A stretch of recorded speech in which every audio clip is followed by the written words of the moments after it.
ठीक है आप एक रैंकर बन गए, बट ऐसा नहीं है, आपके अंदर पूरा ट्रस्ट आ गया है। सो सृजन सर कोई भी सिचुएशन में ये बिजनेस को लाइटली नहीं लिया, बहुत हार्डवर्क किया और अलग अलग स्टेट्स में बिजनेस डेवलप किया। इसमें हमारा जो मेजर बिजनेस है वो असम में है।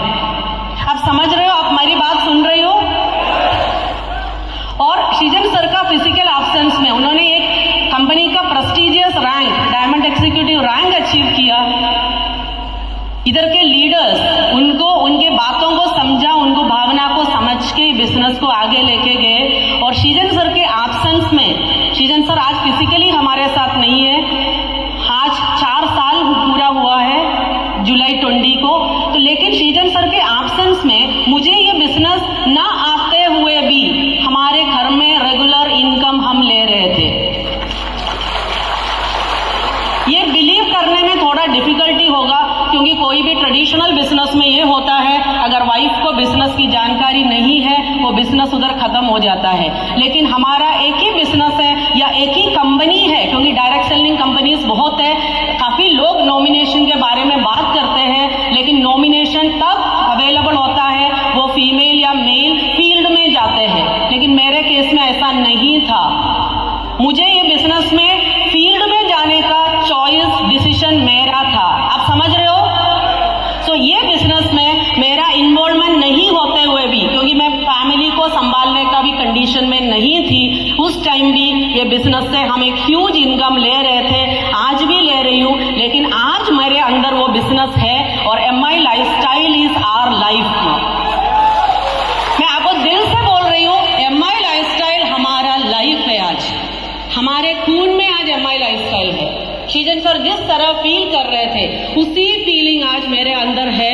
और मैं आपके साथ ये शेयर करूंगी, ये बिजनेस सीरियसली करने का बिजनेस है और मैं बहुत ज्यादा टाइम नहीं लूंगी, क्योंकि आज राजेश यादव सर ट्रेनिंग देने आए हैं और मैं भी एक स्टूडेंट बन के ही आई हूँ, क्योंकि बहुत ज्यादा सीखना है। लेकिन एक बात मैं आपके साथ बताना चाहूंगी, ये यंगस्टर्स को बहुत अच्छे से समझ में आएगा। हम बोलते हैं नेपोटिज्म, मूवीज में है ना, फिल्म इंडस्ट्री में हम नेपोटिज्म बोलते हैं कि आलिया भट्ट मूवी में आया क्योंकि बैकग्राउंड था, महेश भट्ट की बेटी है, या जितने भी जो स्टार चिल्ड्रन है, स्टार्स के बच्चे हैं, वो ईजिली आते हैं। हम लोग भी जलस फील करते हैं, वो स्टार है इसलिए उनके बच्चों को चांस मिला, वो बच्चे प्रूव करके दिखाते हैं, फिर भी हमारे अंदर एक फीलिंग है। लेकिन आपको इधर बोलती हूँ, MI लाइफस्टाइल में नेपोटिज्म है। आप समझ रहे हो। आज स्टार से, आज एक ITC मतलब इक्वल टू ए स्टार, तो उनके बच्चे को वो जो नॉमिनेशन का मतलब ये नहीं है कि कुछ हो गया तभी, लेकिन आज बहुत सारे स्टार बच्चे हमारे MI लाइफस्टाइल में है।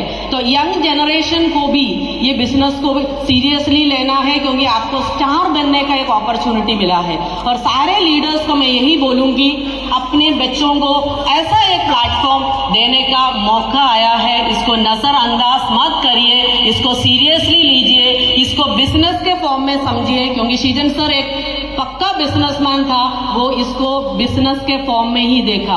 उन्होंने कभी ये नहीं सोचा मैं ट्रैवल करने का एक्सपेंस, होटल्स में रहने का एक्सपेंस, इसके बारे में नहीं सोचा, क्योंकि उनको पता था बिजनेस है तो इन्वेस्टमेंट भी चाहिए। आप समझ रहे हो। इनिशियली सेविंग्स कम था, खर्चा ज्यादा था।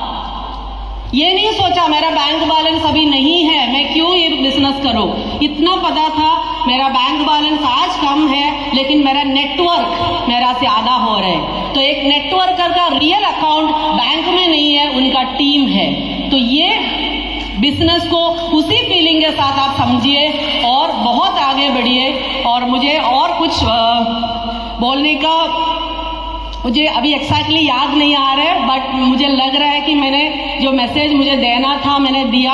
हमारे 2 बच्चे वो भी ये बिजनेस में ही आने वाले हैं, तो मैं आपको यही चीज बोला, इसमें भी आपको अपने बच्चों को एक अलग जिंदगी देने का अपॉर्चुनिटी है। तो आज से ये बिजनेस को उसी फीलिंग के साथ दीजिए। और मैं एक और चीज बोलना चाहूंगी, एक और एक्स्ट्रा रिस्पॉन्सिबिलिटी मैं आपको दे रही हूँ। जब भी टिकट्स की बात होते थे हम एक चीज पे वरीड थे, हम चाहते थे बहुत सारे लोग इसके अंदर भरे, बट हम ये चाहते थे जो जितने लोगों को टिकट मिला 3400 वो लोग कंफर्टेबल होना चाहिए। आप समझ रहे हो? सो जितने लोग चाहते थे सबको नहीं मिला, तो इसका मतलब है आपको जो मिला आप लकी है। उत्तम सर को मैंने एक ही बात बोला, सर मुझे हॉल का साइज पता नहीं है, आपने देखा है तो आपको आइडिया होगा, लेकिन 2 पैर रखने का जगह होना चाहिए, है ना? क्योंकि पंजाब में हम एक प्रोग्राम किए थे, उधर हॉल इतना बड़ा नहीं था, मुझे याद है मेरा कुर्सी पे भी, मेरे चेयर का जो आर्मरेस्ट पे भी लोगों को मुझे बिठाना पड़ा, लोग खड़े थे और ये जगह खाली नहीं था। लेकिन आज एक बहुत कंफर्टेबली आपको बिठाया है, एसी भी चल रहे, उधर एसी चलना बंद हो गया था, बहुत गर्मी में राजेश सर ने वो 4 घंटा का प्रोग्राम फाइनल किया, लोग पसीने से नहा रहे थे, लिटरली खड़े होने का जगह नहीं था, मुझे हिलने का मौका नहीं था क्योंकि मेरे दोनों बाजू में लोग बैठे हैं। आप समझ रहे हो? मुझे खड़े होने का भी जगह, तो आज बहुत कंफर्टेबली आप बैठे हैं, तो इसलिए इतना समझिए जितने लोगों को टिकट मिला बैठे हैं उसी फीलिंग, बाहर एक डायमंड शायद खड़ा होगा, आप समझ रहे हो सकता है बाहर टिकट जिनको नहीं मिला, हो सकता है वो एक डायमंड हो सकता है, तो आपको जो चांस मिला है उसको अच्छे से यूज करिए, दोनों कान खोल के सुनिए और जितना सर सिखा रहे उसको अच्छे से आप समझ लीजिए, प्रैक्टिकल कर दीजिए। सर एक मोटिवेशनल स्पीकर नहीं है, सर एक लीडर है, लीडर से सीखना चाहिए, जिनका लाइफ से सीखना चाहिए। So thank you so much and मैं